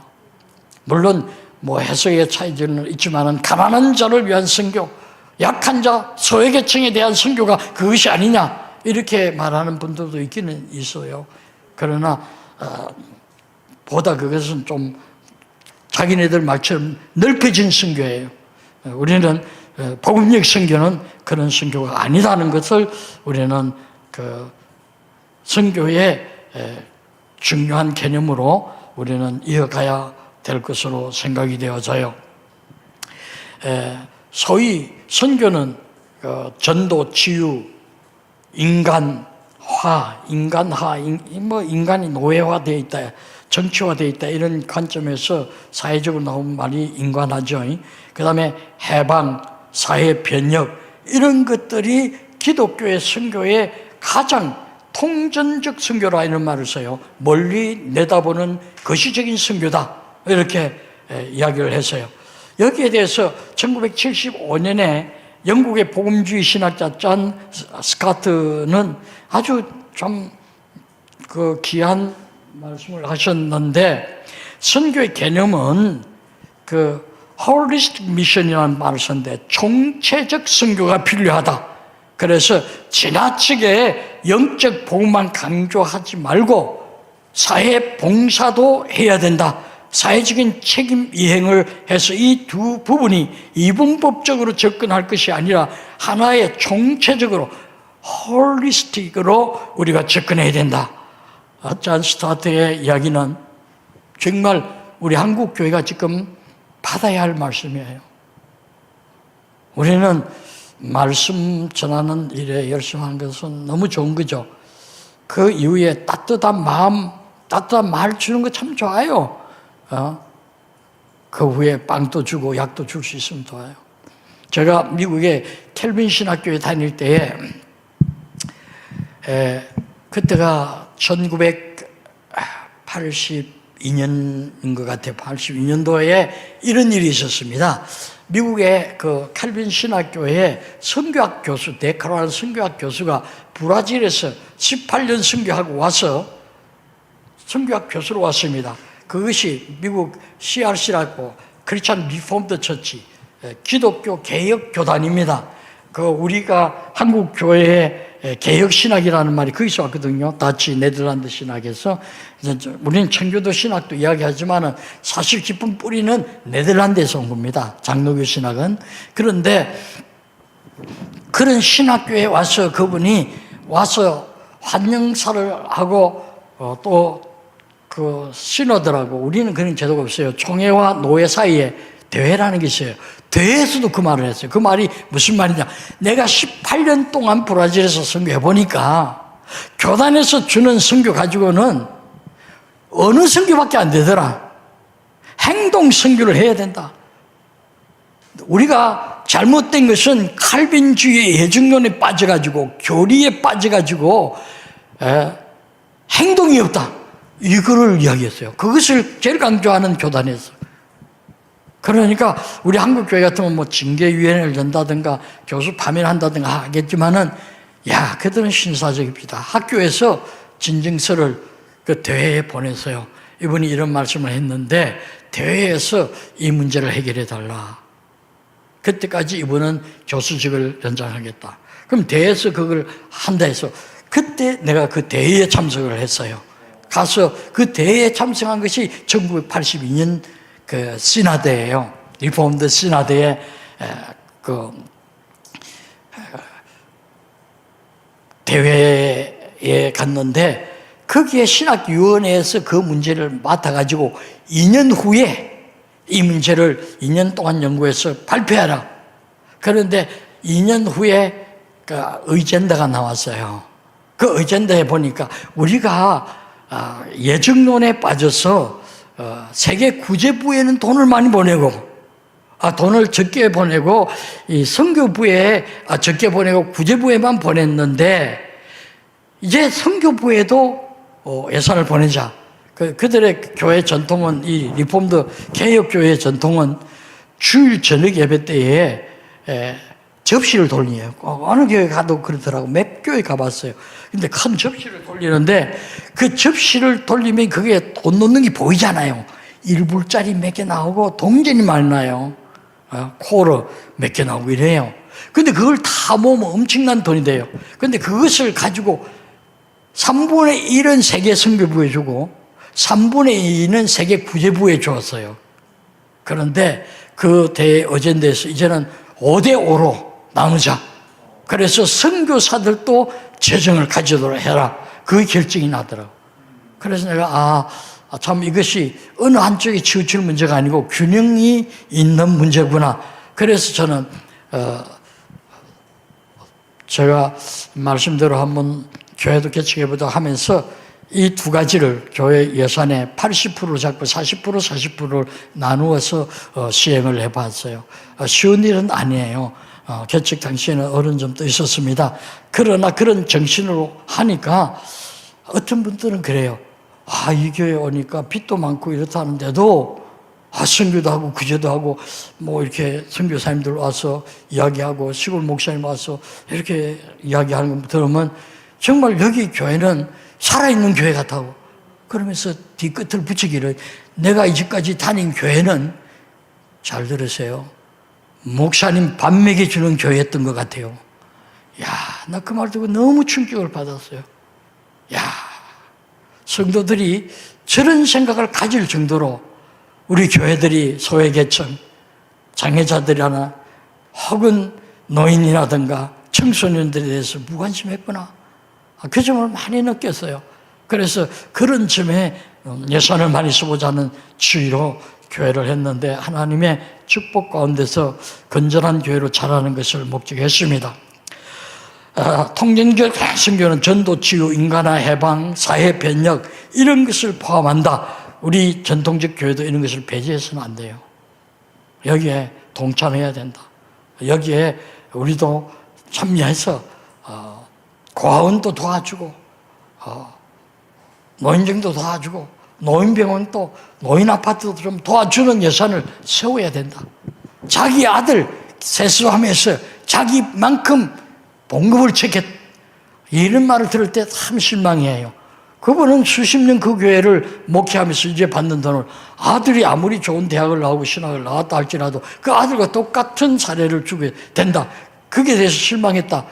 어떤 사회 엘리트 삼성그룹의 이사로 있는 분이 그런 이야기를 저보고 할 때 그 교회 떠나고 싶다 이야기를 하는 것을 들은 적이 있어요, 얼마 전에. 그런 면에서 우리가 지나치게 사회에 대한 관심이 약화되어 있지 않는가. 이것은 상대적으로 너무 사회 구원 이거 강조하고 종교 통합주의, 혼합주의를 강조하는 여기에 우리가 리액션을 하다 보니까 과잉 리액션을 한 것이 아닌가, 그런 생각도 가집니다. 그래서 이 에큐메니칼 운동이 점점 정치 선교로 변질되어 간 것이 뭐 한국뿐만 아니고 세계적인 형편이에요. 그래서 분쟁 국가라든지 이념을 달리하는 국가 체제에도 뭐 소위 우리가 들어서는 은혜는 없지만은 그 체제를 바꿀 수 있는 복음의 밀수꾼이라는 이런 말도 쓰고 하는데, 그런 것들은 지극히 우리가 조심해야 될 것입니다. 우리는 그런 면에서 정상적인 비블리컬 미션, 선교적, 성경적 선교, 그것을 해야 된다 하는 사실을 지나치게 강조해도 그게는 부족함이 없을 거예요. 선교 신학에 대해서 이 정도 이야기하고, 제 시간이 거의 다 됐죠? 얼마나 더, 10분 좀 더 하면 되나요? 예, 그럼 10분 더 하고 마치겠습니다. 교회로는 교회를 정치화시켰다, 이런 비난을 면치 못할 것입니다. 교회가 하나의 정치 구조로 생각을 했어요. 그래서 1919년 그 참 감격스러운 연도죠. 3.1 독립운동에 기초를 올린 운동이니까 그때부터 일제는 교회를 불안한 민중의 숲으로 봤다. 그래서 뭐 비기독교적인 대통령도 대통령조차는 기독교에 와서 뭐 어떤 분들은 기독교를 칭찬하고 어떤 분은 기독교를 책망하기도 하고 이런 일들이 있고, 지금은 그게 거의 모이지 않는 걸로 생각해요. 뭐 그것도 한때였던가 싶어요. 그런데 이러한 그 흐름 속에서 WCC도 이것을 감지하고 그들의 교회에 대한 책임에 대한 기본 입장 선언문을 냈는데 9가지 선언문을 냈어요. 그 9가지 중에 8번째 보시면 WCC는 어떤 특정한 교회의 교파적 신학 사상과 교리에 근거하지 않는다, 이런 말을 썼어요. 즉 말하면 교파적 신학과 교리를 초월한다, 특정 종교에 매이지 않는다, 이것을 선언했어요. 그래서 기존적인 교회 질서나 신학에 매이지 않는다, 이 말은 탈기독교화하겠다, 종교화하겠다. 그래서 이때부터 우리 정부에서도 기독교 교육이란 말 말고 종교 교육이라고 해라, 그리고 세대 교육만 모집한다, 그런 말 하지 마라, 그 말 빼야 된다. 우리는 홍익인간이라는 말을 그 학교에 규정집에 넣어라, 정관에 넣어라, 이것을 요구했거든요, 그때부터. 그래서 뭐 홍익사상이 뭔지도 모르지만 홍익사상에 근거하여 우리 종신대학에도 그거고 칼빈대학에도 그거 있어요. 그거 없으면 그들이 뭐 학교 취급을 안 해주니까. 그리고 신학과도 지금 세례교육만 모집 못합니다. 그것은 차별운동이라 해가지고 세례 안 받도 좀 와요. 근데 입학해서 우리가 세례 받도록 이렇게 조정하고 또 2학년 되면 그것이 정신은 사람은 탁가로 전가하도록 유도하지. 너 세례 안 받아서 이건 못 온다. 이렇게 말 못하게 돼 있어요, 지금. 그게 더 나가서 차별금지법. 이것은 뭐 성차별한다 해가지고 표면적으로는 아주 근사하지만 사실은 이것은 동성연애나 뭐 호모섹슈얼리티 이런 거 인정하라는 말이거든요. 그것은 동성연애는 죄가 아니고 병이다. 오른쪽 내엽에 이상이 와서 그 내엽 액체에 이상이 와서 disorder, 우리가 생각한 것보다 다른 명령을 내린다. 그래서 이것은 필요한 것이 차별금지법이다 이렇게 나오거든요. 이거 다 WCC의 영향력이에요. WCC의 영향력을 가장 강하게 나타나는 나라가 영국과 지금 미국입니다. 그렇기 때문에 그 영향력 안에 우리가 오늘날까지 지나다 보니 그거 피할 수 없어요. 그런 면에서 우리는 세상은 이러한 길로 가고 있다. 가현적 교회가 이제는 신학적 토대가 아니다. 이제는 오히려 토착 종교가 뭐 전통 신학의 보수 신학 뭐 이런 것보다는 남미의 해방 신학, 아시아의 토착 신학 이런 것들이 대세를 이루고 됐다. 이건 다 무엇이냐? WCC의 영향력으로 그렇게 되어졌다라고 말씀드릴 수 있습니다. 끝으로 결론적으로 이야기하면 이러한 영향력이 한국 교회에 미친 것이 무엇이냐? 가톨릭과의 연합운동입니다. 가톨릭은 진짜 혼합주의 종교거든요. 그들은 신조가 절충주의를 담고 있어요. 기독교와 비기독교 사이에 사상적 조화를 시도하고 있다. 이것이 혼합종교죠. 그래서 이 가톨릭은 연합운동에 언제나 선구자적인 역할을 하죠. 종교 차이는 문화의 차이라는 것을 말하고 종교 다원화주의를 이야기해서 종교를 정치화해서 나가는 것이 로만 캐톨릭의 뭐 과거도 그렇지만 오늘날도 마찬가지예요. 이러한 운동에 연합운동에 오히려 길을 불어넣었다고 볼 수가 있어요. 또 하나는 WCC와 동성애. 어느 누구도 성이나 인종, 신념, 피부색, 성직 안수에 있어서 성차별을 받아서는 안 된다고 선언을 했거든요. 그래서 동성연애자들도 동성 목회자들도 세웠어요. 제가 칼빈 신학교 다닐 때 그 칼빈 신학교에서 가까운 곳에 한국 교회가 있었어요. 웨스트민스터라는 도시에. 그런데 거기에 한 500명 모이는 큰 교회입니다. 한국 교회로서는. 목사님이 그 동성 결혼 주례를 해달라는 거다 못한다 했어요. 그래서 고발당해가지고 그 추리열 재판 과정에서 사임하고 말았어요. 그래서 재판 중지됐죠. 그런 일이 있었어요. 그런데 우리가 정말 문자적인 성차별은 좀 금지해야 할 필요가 있어요. 제가 그 예일 대학에 포스트닥을 하러 갔는데 첫 주간에 채플에 갔는데 여자분이 요 낮은 강제상에 올라갔는데 아주 숏 스커트를 입고 올라가더라고. 보기에 벌써 좀 거부감이 나요. 그런데 올라가서 기도하고 설교하는데 한 5분 만에 그 설교에 내가 완전히 빠져버렸어요. 그 설교 한 30분 설교가 끝날 때 여자분도 설교해도 되구나 이 생각을 가지게 되었다고요. 그때부터 우리 교단에서 계속해서 여성 선교사들 성찬하자. 그 다음에 요번에 설교권까지 허락받았거든요. 강도권까지 강도사가 됐어요. 이제 몇 년 안에 제 생각으로는 목사 안수 이루어질 거예요. 이런 것들은 우리가 신학의 적용의 문제, 성경에서 구체적으로 언급되지 않은 문제거든요. 그런 것들은 그 시대의 교회에 속한 총회가 결정하는 것이 성경적 권위를 대변한다고 할 수 있어요. 총회적 권위에 순복하면서 만들어가면서 변화를 모시게 해야 될 거예요. 이건 변질이 아니에요. 너무 지나치게 보수가 아닌 것을, 진리의 보수가 아닌 것을 진리의 보수로 착각해서 변화를 감지하지 못해서 도태되는 그런 교회가 되어서는 안 될 줄로 생각합니다.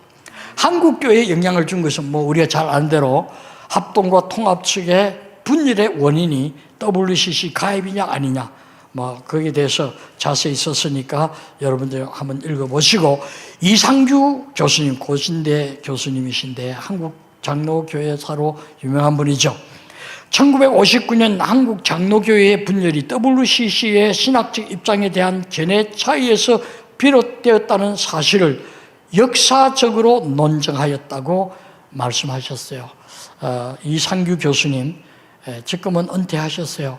우리 성수예배 한번 왔댔습니까? 아직 안 온 적이 없어요. 이상규 오늘 한번 오실 거예요.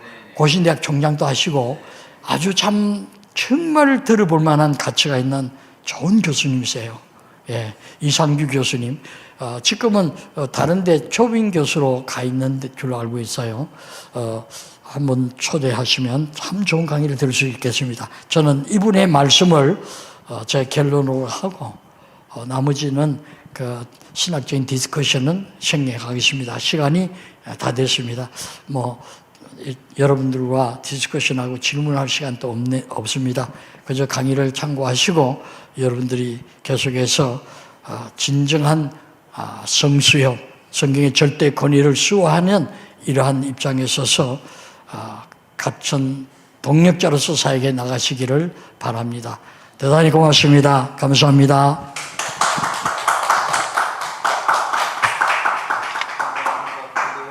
제가 기도하고 마치도록 하겠습니다. 자비하신 주님, 오늘날 지상교회들이 많은 정치적인 역량, 문화적인 역량, 많은 전쟁을 겪으면서 많은 사람들이 고통 가운데 있으면서 교회가 다 기능하지 못하고 너무 교류화되어져서 사회를 향해서 손을 내밀지 못하므로 오늘 한국교회를 비롯해서 세계교회가 심각한 위협에 직면하고 있습니다.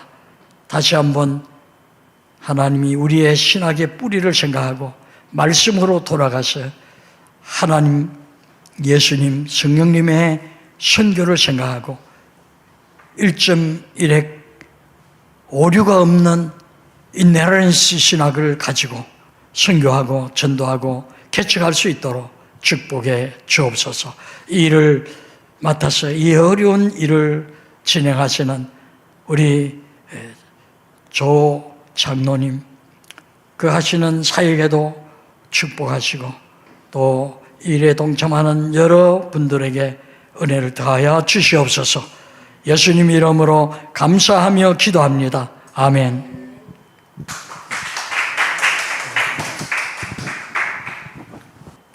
여러분, 우리 김근수 총장님께서 무엇보다도 이 WCC의 신학적인 문제들을 아주 짧은 시간이지만 잘 이렇게 우리에게 잘 설명을 해주시는 귀한 강의를 해주셨습니다.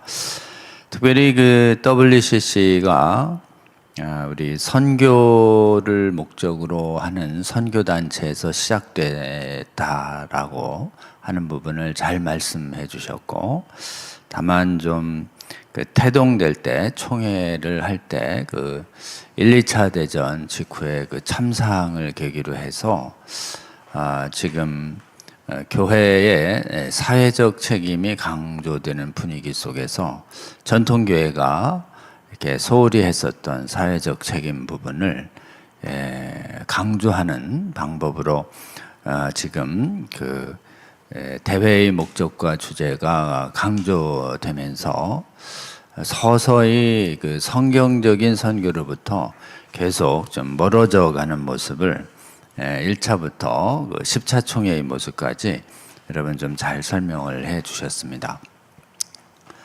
이렇게 WCC 안에는 WCC는 전부 우리가 부정할 것이 아니라 WCC가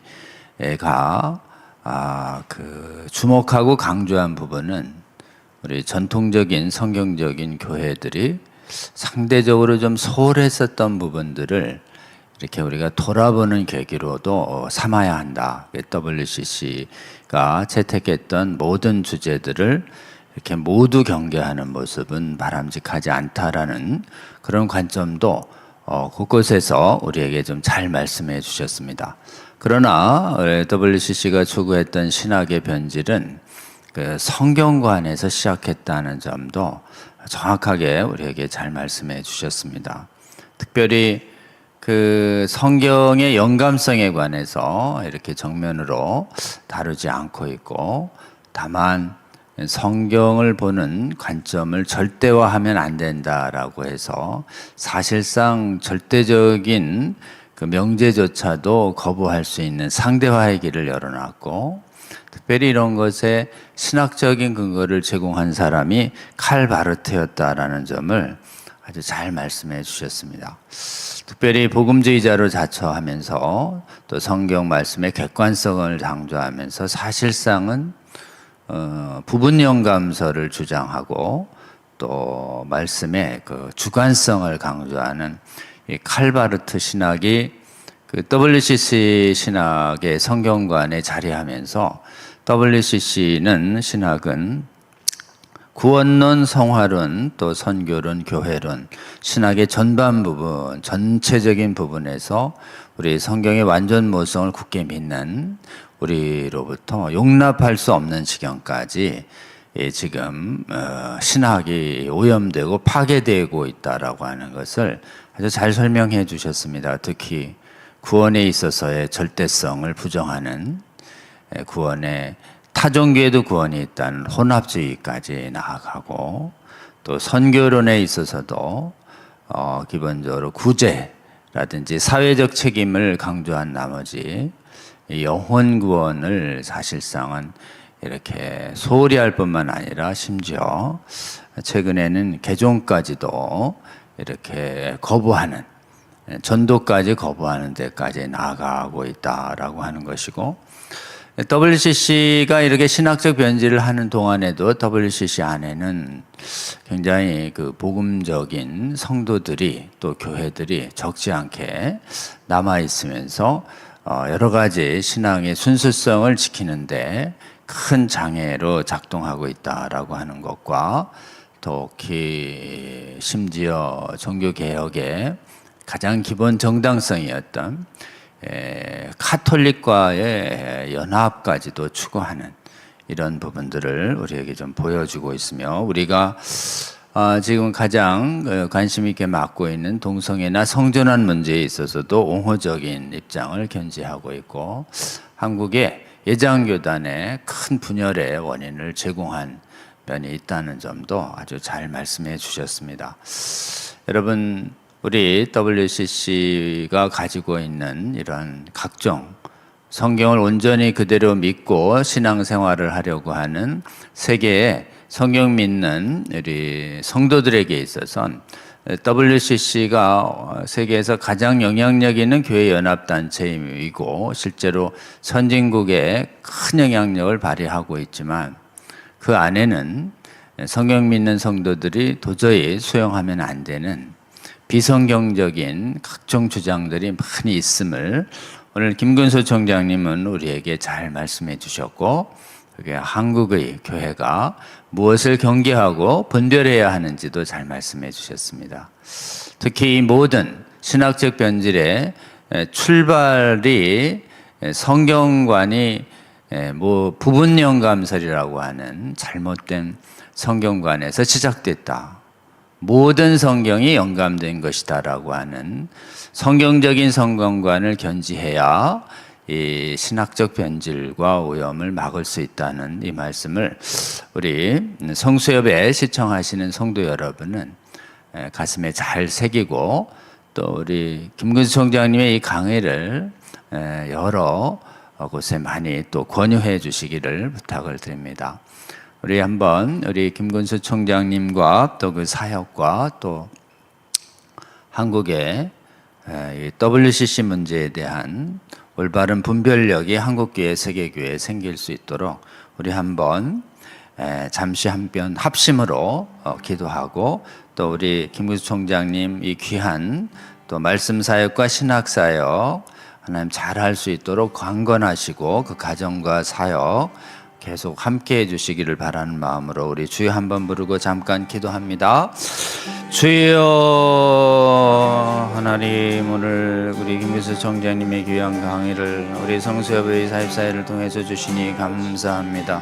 이 강의를 통해서 기름 부어주시고 아버지 WCC 신학의 문제가 어떻게 비롯되었는지 하나님 이 강의를 통해서 하나님 세계교회, 하나님 한국교회 많은 성도님들을 깨닫게 하여 주시고 경계하게 하여 주시고 아버지 이 모든 것의 원인이 모든 성경의 영감성을 부정하는 틈에서 비롯되었음을 알고 아버지여 모든 성경의 시적 권위를 수호한다는 이 성경적 관점을 갖는 것이 얼마나 중요한지 한국교회, 세계교회 성도들이 아버지 명심하는 계기가 되게 하여 주시고 아버지 한국과 세계의 성경 믿는 성도들 분별력 갖게 하여 주셔서 WCC 신학에 들어온 각종 비성경적인 신학적 주장들과 내용들 경계하게 하여 주시고 분별하게 하여 주시고 미혹되지 않도록 주여 도와주시옵소서. 한국교회가 아버지여 더욱더 아버지의 성경을 바라보는 관점에서 아버지여 깨어나게 하여 주시고 모든 성경의 신적 권위를 굳게 믿는 신앙을 견지하게 하여 주셔서 신앙의 변질을 막을 수 있도록 도와주시고 이 사역에 우리 김근수 총장님 계속 아버지 귀하게 사용하여 주시고 그 가정과 사역에 계속 동행하시며 큰 복 내려 주시옵소서. 감사드립니다. 예수 그리스도의 이름으로 기도하옵나이다. 아멘. 네. 그 다음에 우리 계속 광고 한번 이어가도록 하겠습니다. 우리 이제 성수협 강의가 이제 다음번에 김희석 교수님의 두 번에 걸친 강의를 하면 1년 차 때 이렇게 모셨던 강사님들의 모든 강의가 이렇게 끝나게 됩니다. 저희들 이 강의 한지 1년 지나고 있는데요. 이 강의 계속 매주 월요일에 성경의 신적 권위를 전제로 한 올바른 이런 성경관과 또 신학 그리고 신앙을 갖는 것이 중요한지에 관한 강의를 계속 제공해 드렸습니다. 여러분 이 강의 계속 시청해 주시고 또 구독해 주시고 또 널리 전파해 주시고 여러분이 섬기시는 유튜브 채널에도 이렇게 계속 공유해 주셔서 오늘날 굉장히 미혹된 신학적 주장이 많은 이 시대에 올바른 분별력을 갖도록 교회가 성도가 이렇게 가질 수 있도록 섬기는 일에 귀하게 사용해 주시면 좋겠습니다. 다음이요. 네, 우리 매주 또 저녁 시간에는 좀 성경 비평 신학과 또 체험을 강조하는 불건전한 신앙에 대적해서 우리가 성경의 신적 권위를 전제로 한 올바른 성경을 읽고 또 가르치는 그런 예수 병사들이 일어설 수 있도록 하는 성경 학교가 개설되고 있습니다. 그래서 매주 월요일 6시 30분부터 이렇게 성순성 성경에 가르쳐 주신 가르침 따라서 잘 성경을 읽어서 전파해야 한다. 라는 성순성 강의 제공하고 있습니다. 이 강의도 계속 들어주시고요. 오늘은 창세기가 계시하는 종말과 교회의 고난기간이라는 주제로 우리가 창세기부터 성경적인 종말론을 가지고 성경을 읽어가야 한다라는 관점을 여러분 한번 또 강의해 드리려고 합니다. 여건이 되시는 대로 같이 동참해 주시면 좋겠습니다. 다음이요. 네, 우리가 이제 월요일에는 성수성 강의하고 목요일에는 또 우리 성경의 예수님께서 가르쳐 주신 바른 기도를 위해서 청계산에서 하나님 나라가 이 땅에 교회에 임하도록, 특별히 교회에 임한 하나님 나라를 방해하는 각종 비평신학과 불건전한 신비주의적인 잘못된 신앙에 대적하는 올바른 기도운동 하려고 하는 하원산 기도운동도 매주 목요일 8시 반부터 진행됩니다. 여러분 각처에서 또 형편껏 같은 기도 제목으로 기도해 주시고, 사정이 되시는 분들은 우리 목요일 날 우리 청계산에서 있는 하원산 기도 모임에도 동참해 주시면 좋겠습니다. 다음번 강의를 예고해 드립니다. 우리 김희석 교수님 총신대학교의 구약학의 아주 권위자이십니다. 우리 성수협 창립식에도 오셔서 정말 이 성경 비평 신학의 해학과 언약 신약으로 성경을 봐야 하는 관점에 대한 좋은 발제를 해주셨는데요.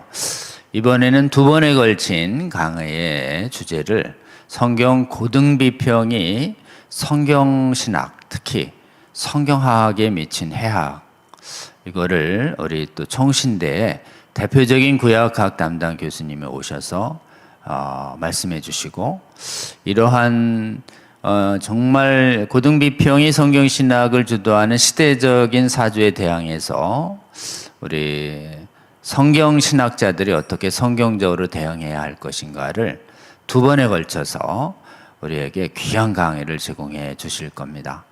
여러분 다음번 강의도 꼭 기대해 주시고 한국교회와 세계교회를 깨우는 좋은 강의가 이루어질 수 있도록 여러분 함께 좀 기도해 주시면 좋을 것 같습니다.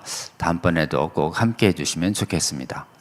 여러분 그러면 오늘 44회 우리 김근수 총장님의 성수역 강의를 꽤 많은 분들이 또 실시간으로도 시청해 주셨습니다.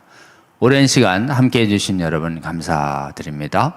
한국교회와 세계교회가 오늘날 신학의 이름으로 많은 성도들과 교회를 미혹하는 이 시대에 이 강의 잘 들어주시고 널리 전파해 주셔서 교회가 올바른 신학 잘 견지해서 정결한 그리스도의 신부로 주님 다시 오실 때까지 주어진 사명 다 할 수 있도록 여러분 함께 기도하며 계속 동참해 주시면 좋겠습니다. 함께 해주신 성수협 성도 여러분 감사드립니다. 다음 주에 또 뵙겠습니다. 고맙습니다.